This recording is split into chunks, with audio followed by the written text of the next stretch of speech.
Welcome back to the channel, and today is my World Cup predictions. This took me a long time to make, so if you're only around here, it would mean the absolute world to me if you could like and subscribe. Leave me a comment, maybe it's in your predictions, I don't mind. But when it's straight to video, this might be a long one. For Group A, I am going to go with, in 4th place, Qatar. Now, obviously, Qatar may be the host, they may have the most fans in the stadium, but they don't have the best footballing nation. Let's be honest here. Like, Qatar, I don't think I can name one Qatar player. Yeah, I mean, that says it all, really, doesn't it? So, I went with Qatar 4th. In 3rd, I'm going to go with Ecuador. So, I've gone with Ecuador 3rd because I still don't think they're better than the other two nations in their group. But they're still a good nation, good players. I'm trying to think on the top of my head. I may be wrong here, but I think Enner Valencia is Venezuelan. Not Venezuelan, sorry, Ecuadorian. But I could very much be wrong. So in 2nd, I have got Senegal. Now we all know how good Senegal are. They've got Mane, Koulibaly, Edouard Mendy. I am actually recording this on the day that Chelsea did get smacked 4-1. So he's not at his best day, obviously. But he's still the best keeper in the world, without a shadow of a doubt. They've also got Idrissa Gana Gueye, Ismail Assar. Their team is stacked with brilliant players. I don't think they're better than Netherlands though, and that is why I've got Netherlands first. Obviously Van Dijk, Daley Blind. That was one of the worst players I could have said. Weghorst, if he's picked, Depay, De Vrij. Some brilliant players in that team though. I do think that game could actually end 1-1 between Senegal and Netherlands. But I think Senegal might drop some points against Ecuador and then beat Qatar. So yeah, that's why I've gone with Netherlands top. So in Group B, I've gone with 4th Iran. Again, same with Qatar. I don't think I can name a single Iran player. No offense to Iran, they normally do qualify for the World Cups, which is a good sign for them. But again, not in one of the power nations in the world now, are they? So in 3rd then, I've gone with USA. Now, I've gone with USA because although they are don't get me wrong, they've got brilliant players and they could actually go pretty far if they get past the group. Their manager, I can't remember his name, but from what I've heard, he's abysmal. He can't choose a team. He has favourites like Letget, his name, I think, and he doesn't have good tactics. This is from what I've heard. So he could actually let them down, and he might be sacked after, which I think all American football fans would love. But who knows? So in 2nd, I've gone with either Wales, Scotland, or Ukraine. I do think even if it's Ukraine, Scotland, or if it was all but USA and Iran, so I do think they'll come 2nd. Obviously Wales, you all know I'm Welsh, so I'm trying to have a bit of bias there. But we've got Gareth Bale, Aaron Ramsey, Kiefer Moore, Danny Ward, Harry Wilson, Daniel James. Some brilliant players in attack, built in the back. Obviously you've got Joe Roden, Ethan Ampadu again, Ben Davis, brilliant players, Connor Roberts. So Scotland then got obviously players like Che Adams, Billy Gilmore, David Marshall in goal, trying to get a lot by the halfway line again. Yikes. Kieran Tierney, Andy Robertson. Again, world-class players that have won a lot in the game. Mainly Andy Robertson. Then obviously Ukraine, with all the situation that's going on in Ukraine, I think they'll have that type of drive that nations like Wales and Denmark got for the Euros, where I could just drive them far through the tournament, and then they'll crash and they'll obviously get knocked out. So that's what I'm going to say of Group B. In Group C, in 4th I've gone with Saudi Arabia. Again, another great nation that normally qualify for the World Cup, but they never do good in the World Cup. They're not a power nation. Again, like Iran and Qatar, I don't think I can name a single player from there. So again, no offense to Saudi Arabian fans, same with Qatar and Iran, but you don't have the same power as some of the other nations in the group do. Which is then I've gone with Poland. Now, you may be saying, hold on a minute. Poland have Robert Lewandowski, Szczesny, Zielinski, Milik, some brilliant players, Bednarek, but they never tend to do good in the World Cup. Never. They always seem to fail when they have high expectations, which is why I don't think they'll end up doing good. So in second, I've got Mexico. Again, Mexico are always one of those nations that make it out of their group and they get knocked down in round of 16. Raul Jimenez, Ochoa, I don't know how you say his name, and Chicharito maybe if he's picked for the team. Irving Lozano, he's back for another World Cup. Some brilliant players again, like every other nation, but they'll probably get to round 16 and then out, sadly for them. And first, I have gone with Argentina, best team in their group. Lionel Messi, probably one of the best, if not the best, arguably the best footballer of all time. Joint with Ronaldo, I say. I don't think there's any way to separate them. But he is probably going to carry Argentina for his group. If he plays as he did in Copa America, he will carry them through the tournament. I don't know how far they'll get, though. So, next group is Group D. In fourth, I've gone with Tunisia. I can only name one Tunisian player, to be honest, and that's Khazari. He's like plays for the same team. He's actually a decent player, but he can't carry this Tunisian team out of the group, let alone get into third. So they'll finish fourth. In third, I've gone with Australia, United Arab Emirates, or Peru. Now, if it's UAE, I actually could see Tunisia finishing third, but I don't think it would be UAE. And I do think Australia and Peru both are better teams than Tunisia. So that's where Tunisia will finish third. In second then, this can be a shock. In second, I've gone France. Now you're thinking, how in bloody God's name has France finished second when you've got Denmark in top? That's because France are the reigning champions. And as we all know, the reigning champions, no matter how good their squad is, never tend to do good in the next World Cup. Unless you're Italy, who don't get to another World Cup or get out the group stage even for the next 20 years. Yeah, I'm counting. So, I still think they're going to have the group, because I don't think Australia, Peru, UAE, or Tunisia have the power to get past them. Whereas when Germany got knocked out last time round, they had the power of Sweden and Mexico, who were both brilliant footballing nations, to knock them out. So, and Denmark top, again, probably if they don't finish top, they'll be second. I don't see Denmark getting knocked out of this group like France, but you never know. Football is a crazy sport, remember. In Group E now, I have gone with, in fourth, my homeland, as you guys know, New Zealand or Costa Rica.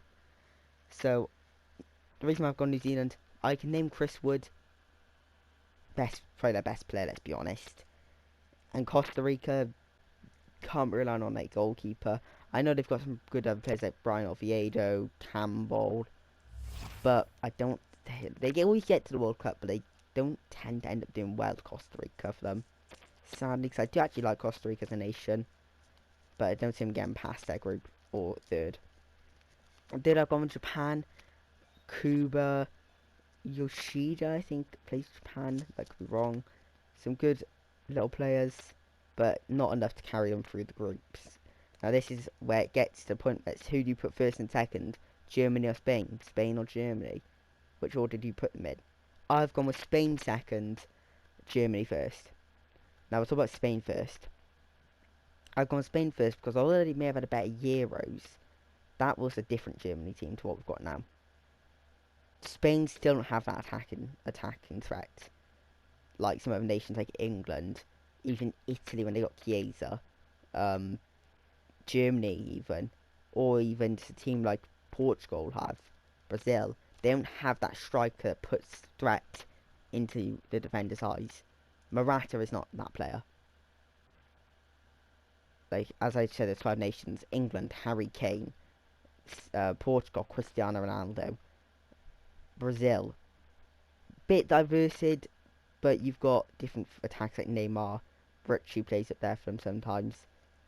Then you've got, who else did I say? Germany, obviously. Even though Timo Werner is again not the biggest threat, when he puts that Germany sports top on, I always feel like he does well for them. And you got Thomas Muller in behind. It is a good little team. So, and then Germany top, Hansi Flick. So, and that's all you need to say. Joachim Löw and Hansi Flick, both completely different managers. Joachim Löw may be the better manager overall in his prime, but Hansi Flick, hands down, was robbed of that Managers of the Year award. Klopp should not have won it. Hansi Flick's one of the best managers of this generation. Change my mind in the comment section below. So now we are on Group F. Fourth, this can be shocking. I've gone with the runners-up of the 2018 World Cup, Croatia, fourth. Again, like some other groups, you guys can know how Croatia will not finish fourth. They're too good to finish fourth. They've got players like Modric, Kovacic, Kramaric, Livakovic. Okay, fair enough. But, hear me out. Croatia don't have the right age for this World Cup. The average age is like 48. You can't be relying on 48-year-olds to win you tournaments or to win you, get you out of the group. Especially against teams like Morocco, Canada and Belgium, who all have that power to do something. So Croatia fourth. Third, Morocco. I've gone Morocco third because although they've got players like Hakimi, Bono and Yazri, brilliant footballers, all of them, their team, but do they have the calmness? Because they were tipped to win the AFCON. Didn't do it. So I don't see them getting past their group, actually. And that leaves Canada second. Hold on. They're one-man team, aren't they? No. I, again, don't know many Canada players. You know, Alphonso Davies, obviously, you Junior Hoyler. They're a team. They lost Alphonso Davies throughout the pyramid, I think it's called. Or the square, something like that. Where the top 8 nations go and verse each other for CONCACAF qualifiers. They didn't bowl it. Since Alphonso Davies was gone, they haven't bottled it, no. I think they got a bit stronger. Because it shows they're not a one-man team. And the top, Belgium. Belgium always going to top this group. This is my group of death, though. I'm going to be very tight between all the nations. And they're like a 1.2 point gap between them all. So Belgium top is Belgium. They got De Bruyne, Courtois. The only thing that might let them down, though, is defence. Relying on Alvaro Vertonghen and Denier. It's not too good. The golden generation is coming to an end. And they could struggle throughout the next World Cup if they even get there. So in Group G, I've gone with Cameroon fourth. Now Cameroon, again, got some brilliant footballers. Like, I'm trying to think, so I can't remember any Cameroon players, and I feel really bad because I know some. But Cameroon, good nation, but I don't think they're better than the other 3 in their group. I don't think they're better than Switzerland, Brazil, Serbia. So, they'll do decent there, pick up a couple points, maybe 1 or 2. But I don't think they'll pick up any more than that. So, in the third, I've gone with Serbia. Mitrovic bringing the heroes to get them to the World Cup, nearly knocking out Portugal completely. But Serbia have some brilliant players, like I've said. Mitrovic, I've said. Tadic. Brilliant footballers. But do they have the power to beat teams like Brazil and Switzerland? No. Second, that's why I've gone with Switzerland. Xhaka, Embolo, Sommer,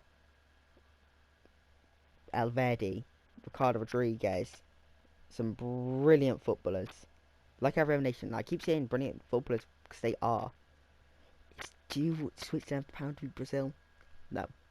This is Neymar's last World Cup and they won't be going out with a bang. They've got up and coming players like Richie, Thiago Silva, Marquinhos, Casemiro, Fred. So I don't see Switzerland beating out Brazil to the top. No way. Now in Group H, I've gone bottom Ghana. No offense to any Ghana people, if I have any. You've got a brilliant team and they work together. Thomas Partey being the heart of it, obviously. I just don't see picking up any points really. Maybe some against South Korea, but not against Portugal or Uruguay. So I've gone with South Korea third. Heung-min Son versus the group. It's going to be hard for him. No, I'm just joking, yeah. South Korea, brilliant nation. Going to have fans there, like every nation. They're going to have players that are going to work together. And probably I'm going to pick up 4 points. But I don't think they have the power to beat Uruguay or Portugal to get out of the group. So the second I've gone Uruguay, Cavani and Suarez, both for their last World Cups, both like Neymar are going to want to go out in a bang, like Messi, like Ronaldo, all going to want to go out in a bang and win it, like every nation wants to. It's very hard for Uruguay, so I don't think they'll top it, but I think Portugal will. And the reason I've gone Portugal topping it, they've got